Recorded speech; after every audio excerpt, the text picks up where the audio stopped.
ಎಲ್ರಿಗೂ ನಮಸ್ಕಾರ. ಇವತ್ತು ಮಿಸ್ಟ್ರಿ ಮ್ಯಾಶಪ್ಪಲ್ಲಿ ಸಣ್ಣ ಮಕ್ಕಳಿಗೆ ರಾಗಿ ಮಾಲ್ಟ್ ಅಥವಾ ಸೆರ್ಲಾಕ್ ಮಾಡೋದು ಹೇಗೆ ಅಂತ ನೋಡೋಣ. ರಾಗಿನ 2 ಸಲ ಚೆನ್ನಾಗಿ ತೊಳೆದು ನೆರಳಲ್ಲಿ ಒಣಗಿಸಿದ್ದೀನಿ. ಈ ಕಪ್ಪಲ್ಲಿ ಮೆಷರ್ಮೆಂಟ್ ತೊಗೊಂಡಿದ್ದೀನಿ. ಫಸ್ಟ್ ಹೆಸರು ಕಾಳು ಹುರ್ಕೊತಾ ಇದ್ದೀನಿ. ಹೆಸರು ಕಾಳು ಸ್ವಲ್ಪ ಲೈಟ್ ಬ್ರೌನ್ ಆಗಿಬಿಟ್ಟು ರೋಸ್ಟೆಡ್ ಸ್ಮೆಲ್ ಬರೋಕ್ಕೆ ಸ್ಟಾರ್ಟ್ ಆಗುತ್ತೆ, ಅಲ್ಲಿವರೆಗೂ ಹುರ್ಕೊಳ್ಳಿ.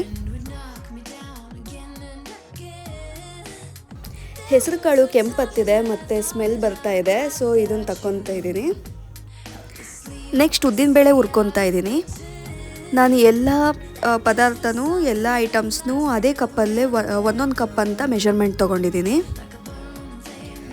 ಉದ್ದಿನಬೇಳೆ ಕೂಡ ಲೈಟ್ ಬ್ರೌನ್ ಆಗುತ್ತೆ, ಅಲ್ಲಿವರೆಗೂ ಹುರ್ಕೊಳ್ಳಿ. ಈಗ ಉದ್ದಿನಬೇಳೆ ಲೈಟ್ ಬ್ರೌನ್ ಕಲರ್ ಬಂದಿದೆ, ಇದನ್ನು ತಗೊತಾ ಇದ್ದೀನಿ.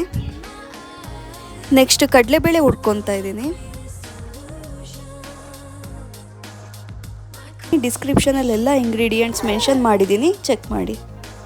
ಹೆಸರು ಕಾಳು, ಕಡಲೆಬೇಳೆ, ಹೆಸರುಬೇಳೆ, ಉದ್ದಿನಬೇಳೆ ಎಲ್ಲದು ಕೂಡ ಸಣ್ಣ ಮಕ್ಕಳಿಗೆ ತುಂಬ ಒಳ್ಳೆಯದು. ಅದಕ್ಕೋಸ್ಕರ ರಾಗಿ ಮಾಲ್ಟ್ ಪೌಡರಲ್ಲೇ ನಾನು ಇದನ್ನೆಲ್ಲ ಸೇರಿಸ್ತಾ ಇದ್ದೀನಿ. ಕಡಲೆಬೇಳೆ ಹುರಿದಿದ್ದಾಯಿತು, ಇದನ್ನು ತೆಗೆದಿಡ್ಕೊತಾ ಇದ್ದೀನಿ. ನೆಕ್ಸ್ಟ್ ಶೇಂಗಾ ತೊಗೊಂಡಿದ್ದೀನಿ.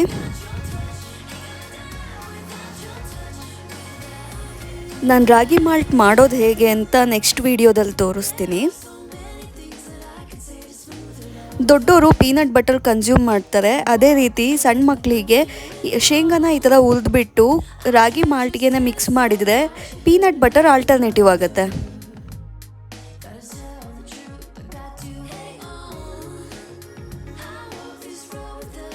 ನೆಕ್ಸ್ಟ್ ಡ್ರೈ ಫ್ರೂಟ್ಸ್ನ ನಾನು ತೋರಿಸಿರೋ ಕಪ್ಪಲ್ಲಿ ಅರ್ಧ ಮೆಷರ್ ಮಾಡಿ ಹಾಕ್ತಾ ಇದ್ದೀನಿ. ಫಸ್ಟಿಗೆ ಗೋಡಂಬಿ ತಗೊತಾ ಇದ್ದೀನಿ. ಎಲ್ಲ ಐಟಮ್ಸು ಸ್ವಲ್ಪ ಚೆನ್ನಾಗಿ ಬ್ರೌನ್ ಆಗಬೇಕು ಮತ್ತು ಸ್ಮೆಲ್ ಬರಬೇಕು. ಅದೇ ರೀತಿ ಬಾದಾಮಿ ತಗೊಂಡಿದ್ದೀನಿ.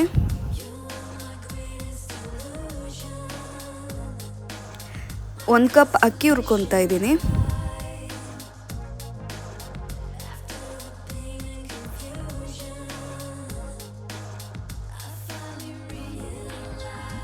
ನೆಕ್ಸ್ಟ್ ಮೆಂತೆ ತೊಗೊತಾ ಇದ್ದೀನಿ. ಮೆಂತೆ ಜೀರ್ಣಶಕ್ತಿಗೆ ತುಂಬ ಒಳ್ಳೆಯದು, ಬಟ್ ಜಾಸ್ತಿ ಹಾಕಬೇಡಿ, ತುಂಬ ಕಹಿ ಟೇಸ್ಟ್ ಬಂದ್ಬಿಡುತ್ತೆ. ಲಿಮಿಟೆಡ್ ಆಗಿ ಯೂಸ್ ಮಾಡಿ. ನೆಕ್ಸ್ಟ್ ಪಿಸ್ತಾ ತೊಗೊಂಡಿದ್ದೀನಿ. 1 ಕಪ್ ತೊಗರಿಬೇಳೆ ತೊಗೊಂಡಿದ್ದೀನಿ.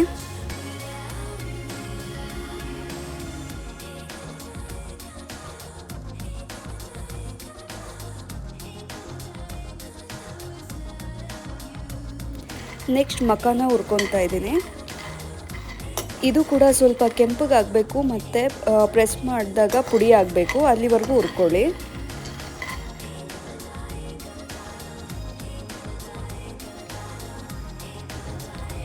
ನೋಡಿ, ಈ ಥರ ಸ್ವಲ್ಪ ಕೆಂಪಗಾಗಬೇಕು. ಸೊ ಇದು ರೆಡಿಯಾಗಿದೆ. ಎಲ್ಲ ಐಟಮ್ಸ್ನೂ ಹುರ್ಕೊಂಡಿದ್ದಾದಮೇಲೆ ಮಿಕ್ಸ್ ಮಾಡಿಬಿಟ್ಟು ಕಂಪ್ಲೀಟಾಗಿ ಕೂಲ್ ಆಗಕ್ಕೆ ಬಿಡಬೇಕು. ಅದಾದಮೇಲೆ ಮಿಷಿನಿಗೆ ಹಾಕಿಸ್ಬೇಕು. ನಿಮಗೆ ಬೇಕಾಯಿತು, ಕಮ್ಮಿ ಕ್ವಾಂಟಿಟಿ ಇತ್ತು ಅಂತ ಅಂದರೆ ಮನೆಯಲ್ಲೇ ಮಿಕ್ಸರ್ಗೆ ಹಾಕ್ಕೋಬೋದು, ಬಟ್ ಮಿಷಿನಿಗೆ ಹಾಕ್ಸಿದ್ರೆ ಬೆಟರ್.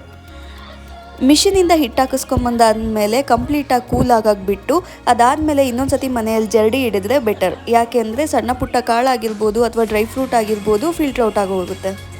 ಇದಿಷ್ಟು ರಾಗಿ ಮಾಲ್ಟಿನ ಹಿಟ್ಟು ಮಾಡೋದು ಹೇಗೆ ಅಂತ ಗೊತ್ತಾಯಿತು. ಇದರಲ್ಲಿ ಏನಾದ್ರು ಡೌಟ್ಸ್ ಇತ್ತು ಅಂದರೆ ಕಮೆಂಟ್ ಮಾಡಿ. ಹಾಗೆ ನಿಮಗೆ ಇದರಲ್ಲಿ ಮಾಲ್ಟ್ ಮಾಡೋದು ಹೇಗೆ ಬೇಕು ಅಂತ ಅಂದರೆ ಅದನ್ನು ಕೂಡ ಕಮೆಂಟ್ ಮಾಡಿ, ನೆಕ್ಸ್ಟ್ ವಿಡಿಯೋದಲ್ಲಿ ತೋರಿಸ್ಕೊಡ್ತೀನಿ. Thank you.